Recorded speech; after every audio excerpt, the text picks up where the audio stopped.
I'm Amanda Harmning. I'll be moderating today's event. I'm an admin assistant here at AERA as we tell you a little bit about our online training program. And joining me is Rob Munro. Hey everyone, Rob Munro here. So I look after membership and technical development with AERA and want to welcome you to today's webinar. And we just recently updated our online training program. So we did a total revamp of the program. So I'm going to walk you through, show you a little bit of how it works, show you a few tips and tricks on how to get through it and some little advice on how to view some wrong answers and that kind of stuff. All right, so our online training program, we started this about 2012, and the idea of the program was to not only just give you a test based on your experience, but we wanted to also have this program for students as well as new hires. And what we did is we added a training function to it. So what you can do is if you were thinking about getting some folks in the shop that have never, maybe you've got a brand new hire that was just new to stripping engines or never really worked on engines before, the online training program is great that way, because when they're all said and done, they're going to get a certificate, a cylinder head machinist certificate, as well as their engine machinist certificate, and they can then apply all that knowledge and help you out. So by the time they're done, they're going to have a really good grasp on engine theory, diagnosis, disassembly. We cover all the machining techniques, so they're going to have a really good idea on speeds and feeds, fasteners, the tooling, all that kind of stuff. So great program.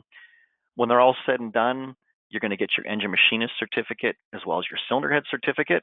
You're going to get a couple patches there as well when you're all finished. And like I say, this program is also good for those that, I've been machining for myself for about 35 years. I can assure you there's a little more to this than just what you're going to apply for experience. It's not just a quick, easy certification. So you do have to read the book. There's some really fancy wording in there to kind of make sure that you do know what, you're aware of what you're talking about and writing the tests and stuff. So again, if you've been doing it for 40 years and you want to hone in your skills, this is a great program to do that. Now, mentioning the book, you got a couple different choices. If you want to sign up to the program, you can do it with the book, or we have all the material online, which I'll show you today on the live screen. The choice is totally yours.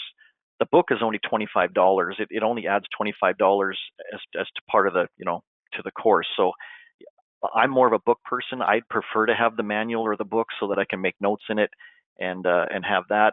But again, if you're more like you like doing stuff maybe through your phone or like a mobile device and you don't want to do a book, by all means you have that option.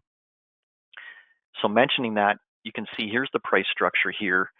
And, with the book, just a single user is going to be $150 for the program.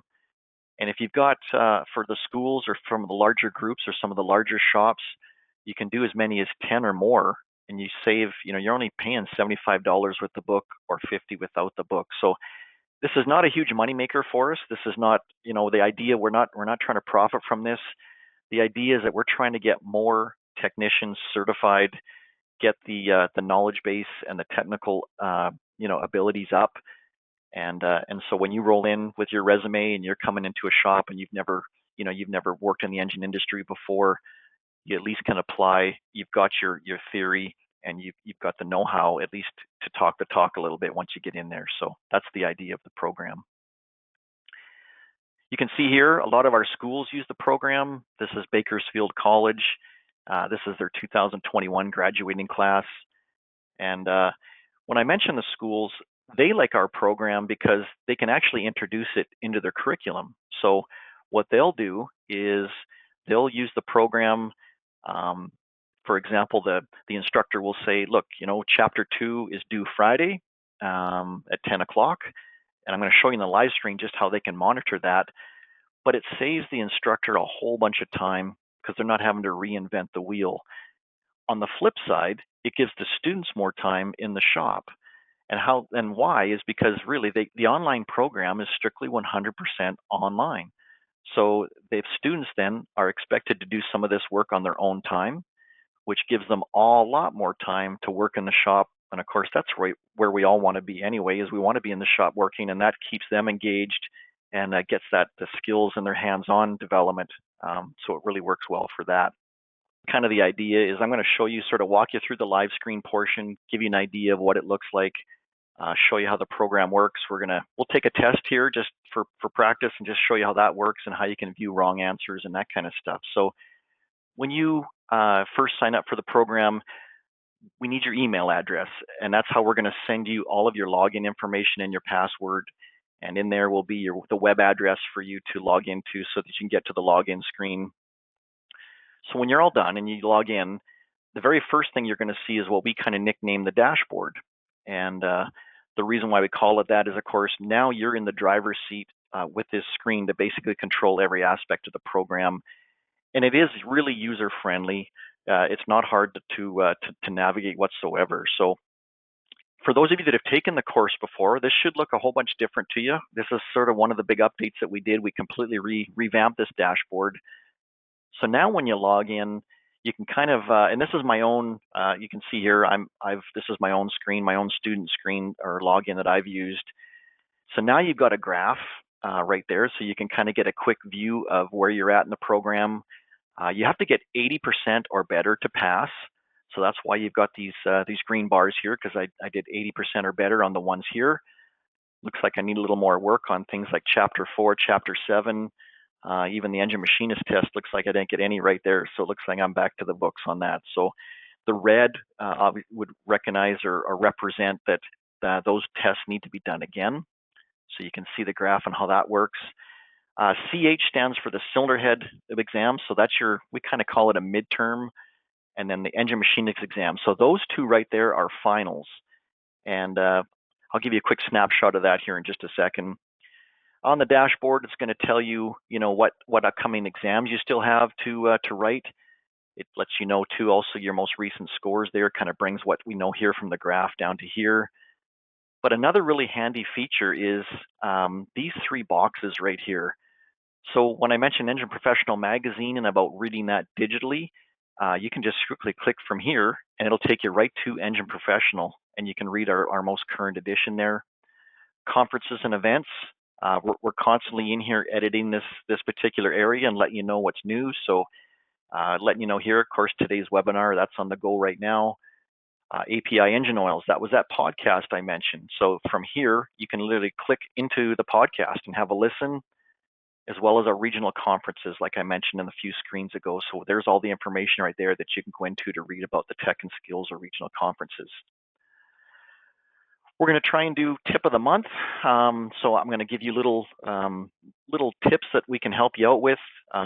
There are just a few little things that once you're into the program, only just because a lot of us here at AERA, we spend quite a bit of time talking to the students and talking to those that have taken it, and we've tried to get all your input and apply that to this course, and we do appreciate all your input. So a couple little tips. So we're going to go in there and see if we can help you out, give you a little boost, and give you some advice on how to get through the program, and that's right in that box right there.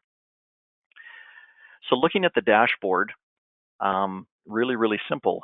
Our next little tab that we would click would be Lessons.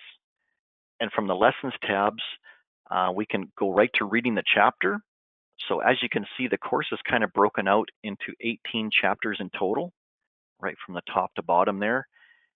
And like I mentioned, there's that cylinder head. So that's our midterm, our cylinder head machinist test. There's the engine machinist exam right there at the bottom.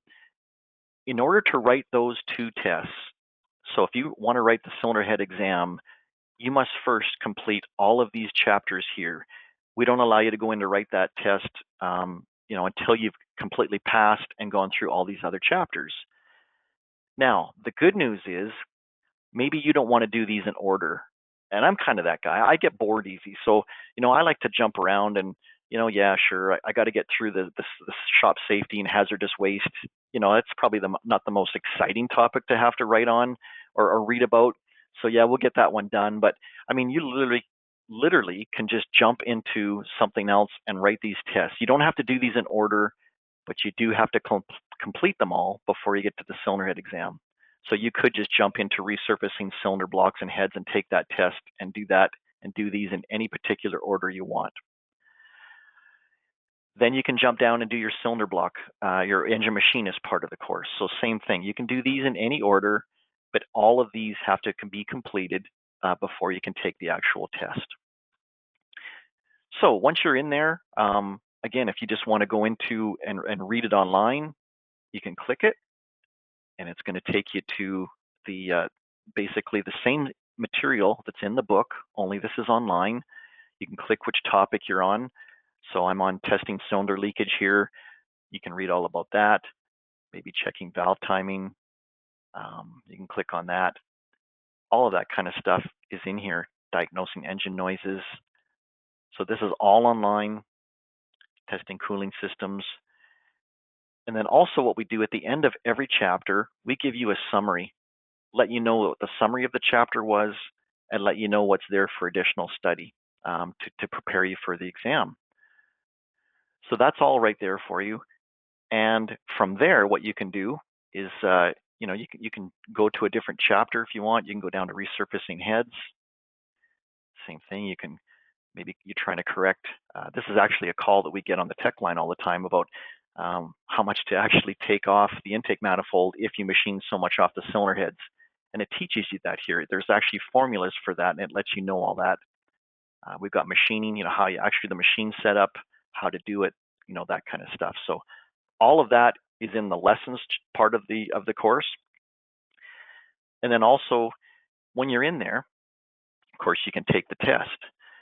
And what I'm going to recommend to you is, I would recommend to go through each chapter separately. Don't try to consume the whole book and then tackle the tests. It's a lot to take in. I would really recommend, when you finish chapter 1, getting through that material, take that chapter 1 test and get through each one of these tests individually. So if we want to have a look at a test, let's go into engine disassembly, for example, and let's say we've read that chapter and now we want to take that test. So there's a few things that are going on here. First, it lets you know that there's 15 questions total. You can see here there's a countdown timer. So you only have an hour to complete this particular test, which I can assure you that's tons of time. There's definitely lots of time to do that. And these are multiple choice questions. A lot of them are like Machinist A, Machinist B style. And, here's some good examples. So, free valve spring retainers from keepers by, and then basically you need to choose the right answer. When we get into the Machinist A, Machinist B, very common. You see this style of testing on a lot of the ASC stuff maybe that you've written before in the past. But you've got, Machinist A says an installed valve stem height is critical dimension on assembly. The Machinist B says measure and record this dimension on teardown because specifications are not always available. Who is right? So you either got A, B, both A and B, or neither A or B. So that's the style of question that you've got once you get in there. So if we quickly go through, and I'll just do this real fast, and I wouldn't encourage you doing it this way, but let's say we just go D, D, D, D, D, and we quickly buzz through this and just pick any old answer just so I can show you how it's going to, show you the wrong answers. This reminds me a lot of me in high school. Didn't work out so good. So once you do that, it's going to tell you you didn't pass the test, only got 27%. The nice part is that if you didn't pass the test, you can definitely go in and rewrite that test again. So it allows you to do it twice in one 24-hour period, meaning if you fail twice, it's not going to let you back in there again till 24 hours later. And our reasoning behind that is we want you to go back in and study. We just don't want you to try and do like I just did and just press any old button and hope for the best. We really want you to go in and take a stab at it and read the material and get to know it. So you can see here, I only got 27%. It tells me what answers I got wrong. So these are the wrong ones that I got. Now, we can retake the test right away if we're feeling confident, or let's go to summary and have a look. So there's it showing me the 27% that I got. Let's view those wrong answers. I find this really helpful, and you can also print them. So for the students that are on today, if you're in an engine machining class, you'll find probably that your instructors are going to want you to print this off. And the reason being, it's not so much that you got 27%. That probably will be a concern for them only for the fact that they maybe have a few other different things in that chapter they need to cover as far as instruction. So you can print that off, and then you can actually see the questions that you got wrong, and then take those with you, go back into the book, restudy, and have a look and see where you made a mistake there. So that's a handy feature. Another feature that we've done is we have some folks out there are looking to get the best mark possible. And just because I passed chapter 15 and got engine balancing at 93%, you do have the option to go back in and take this test again. So you can go ahead and do that and try and improve your mark. And if you want to view the wrong answers, even on the ones that so in this particular case, I got the question here that shows number 15. That's the one that I got wrong, even though I passed the test. But I can still go back and use that towards getting a better mark. So you do have that option. So that's kind of how things look on the student side. So like I say, you've got all the different tests to take. When you get into the cylinder head exam and the engine machinist exam, there's quite a few more questions there, as well as we allow you a lot more time. We actually allow 3 hours on that countdown timer so that you can get through those particular tests and get that. So what I'm going to do now is I'm going to show you what things look like from the instructor side. Same idea. From the instructor side, you've got what we call the teacher dashboard. And I keep using the word instructor, but we also call it a group leader.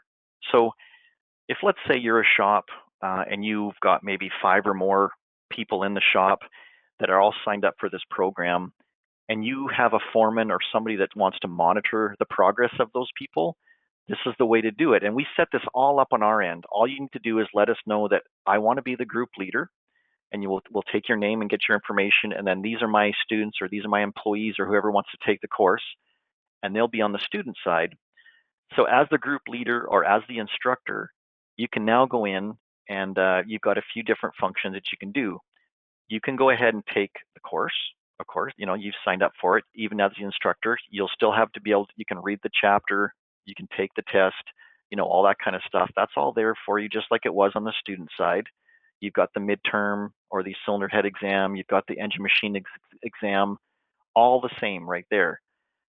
But on the instructor side or the group leader side, what's really nice is all of those names that we put in that were either your employees or your students show up on a nice little spreadsheet right here. So you can actually see and track their progress and see where they're at. I know a lot of instructors actually set up their course plan this way. So what they'll do is they'll say, all right, you know what, chapter 4 is due this Friday. So everybody needs to have written chapter 4, and it's got to be into me by 10 o'clock Pacific or whenever. So then the instructor can go in, or the group leader, look and say, you know what, all my students got chapter 4 in, and they can also see where the they can grade them and see where the score is. Because on our program or course, some schools actually use the marks from here towards their grade at the course that they're taking or class that they're taking. So that is available to you. So you can see a full overview of just where they're at and how they're doing. So obviously the red here, that means that's a fail. And then the green, anything 80 or more shows a pass. So that option there is also there.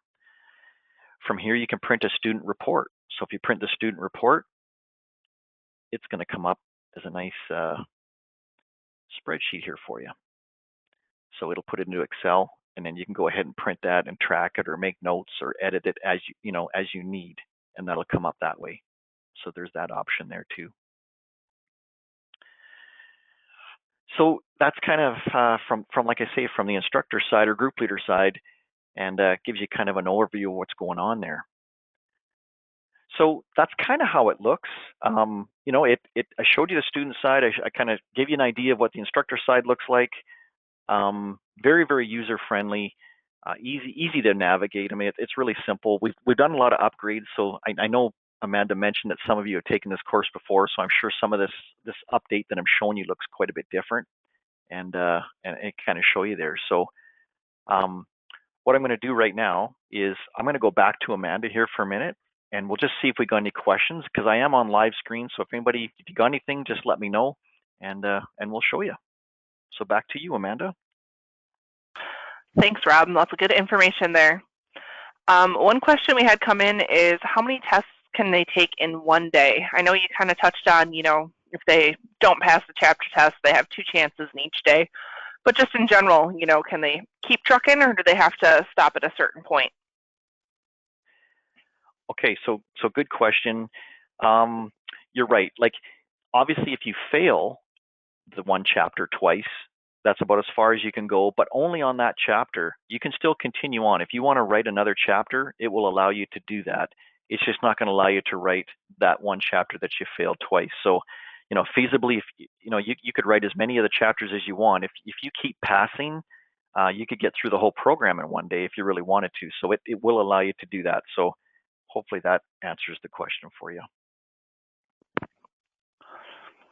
All right, and the next one is, says, I have a shop. I want to sign up 5 of my guys. What's the best way to get them to finish the course? Okay. So I can speak from experience on this one because I've had this scenario when I had my shop. And what I found was everybody was always really keen to get signed up. And they're usually pretty keen on getting those first couple of chapters done. But then the motivation kind of fell out and the wind left their sails. And so this was with me paying for the course. So I made that mistake. And this is only just my piece of advice to the shop owners out there. If I could do it again, and I ended up doing this finally near the end, was, okay, so you're interested in taking the course. It's $150. I would make them pay for it. So they would give me the $150 to get them signed up. Then what I would do is I would tell them, once you've completed chapter 5, I'm going to give 1/3 of your money back. Once you get through chapter 10, I'm going to give you 2/3. And after the completion of the program, I'll give you all your money back. You have to keep them motivated somehow. And this isn't for everybody. I mean, not everybody. I mean, we do have a lot of motivated students out there and motivated employees. I just found that, you got 1 year to complete the course. That's how long you've got. And I found that I was, 11 months in, I'm kind of like, hey, everybody, how you doing on the course? And there was always lots of people scrambling to get it done. So that's just one piece of advice I could give, is to make them pay for it themselves, and then reimburse them later, as per completion or on when they get through it. All right. Another question we had come in, Rob, was whether or not there's any hands-on portion to this training. Okay, so there's not. This is strictly just a theory-based program. The hands-on would be, for those new hires or for those folks that are working in the shop, that's your hands-on. Or for the schools, of course, they're doing their hands-on training probably, in the afternoons while they're doing classwork during the morning. But this is strictly a theory-based, and it's all 100% online. So no hands-on from us at all. Perfect. And kind of along the same lines, but a little different, I had somebody else ask if there's any live demonstrations or videos within the program.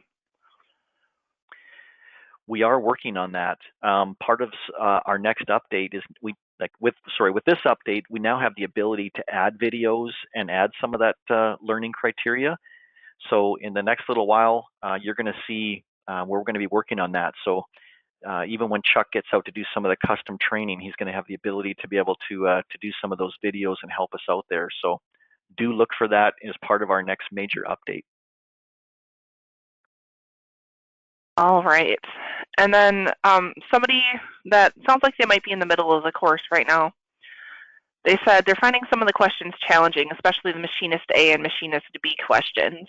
Do you have any suggestions for them? All right. This is something that works for me. This is kind of how I break it down. Okay, so here's a good example. So we've got a Machinist A, Machinist B question here. Rather than try to absorb all this as one whole long question, I like to break it down, because really what this is actually 2 questions in one. And if you can do it this way and break it down. So, Machinist A says, mark main caps for position and direction on teardown. Okay, stop right there and think, okay, is he right? Are they wrong? and kind of at least boil that, get that nailed down. You know, what is Machinist A? Are they right or wrong there? Okay, and then determine that. Then go to the next part of the question. Machinist B says replace caps in assembly after tear down for later inspection and machining. Who is right? Okay, think of just this part of the question. Is Machinist B right or wrong there? Once you've broken it down, then you can determine who's right. So, I mean, that's kind of my piece of advice would be to just, those are like double-headed questions. There's two in one. Break it down to each individual. Break it down to A, break it down to B, decide who's right on both those. Then at least you can nail down one of those right answers there. All right. That looks like that's about it for our questions today. So again, you know, Amanda, go ahead, Rob. Amanda, one comment just on that question too that I'll mention. When they mention challenging, and I can relate to that, the questions are a little twisty. And like I mentioned when I was talking about the chapter material, you do have to read the book because a lot of the questions are there to, I wouldn't say trip you up. I mean, that's not the idea of it, but they're there to make sure that you know your material and have read the material. So you really got to, there are some, things that are quoted right from a chapter that you need to know to apply that to the answer of the test. So again, that's just one of my other little suggestions is make sure you've got that, you've read that book and you kind of are aware of the wording there. Good tips. And while you were talking, I had a couple questions come in here. One of them was whether or not they have to be members to take the program. They do not. No, this program is open to everybody. So you do not have to be a member. You can go ahead and just sign up for the program as individuals with no membership. And then there was another question on cost. Like for a classroom setting, what's it going to cost the students to take the course? Sure. Why don't I just quickly, since I'm on live screen here, I'll just kind of give you kind of a breakdown as to. So there, on screen you can kind of see we have fees for who's ever in the U.S., fees for outside the U.S. only, and that's because the book does cost us a little bit more to ship outside of the continental U.S. So one person is $150 with the book, 2 to 4, $125, 5 to 9 is $100, and then 10 plus people is $75. And then if you're not a book person, you don't want the book, there is a $25 savings there. So you can get it as little as $50 per person if you got 10 plus people in your shop or in your group.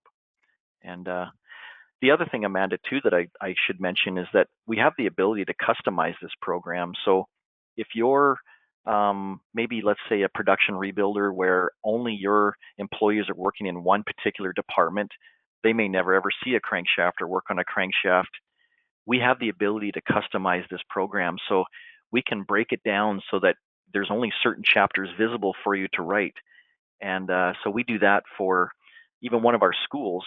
They teach a block course, they teach a head course, and not both at the same time.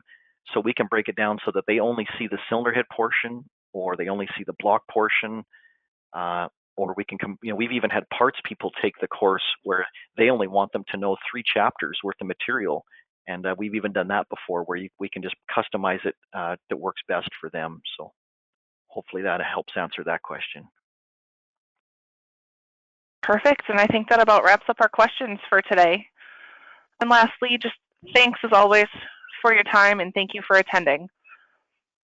When you exit today, you will have a survey that pops up. Take a moment, let us know how we're doing. If you have any additional questions on the program, you want more information from us, any of that, you can enter that all in there, and we will be going through those later today and getting back to you probably tomorrow. So, and you will see our contact information is there. You can reach anybody on the AERA team by calling 815-526-7600, or you can always shoot an email to myself or Rob. We're happy to help you. If we don't have the answer, we will get it in the hands of somebody who does. So as always, thank you everybody for taking time out of your busy day to tune in, and we hope you have a great rest of your day and a great weekend.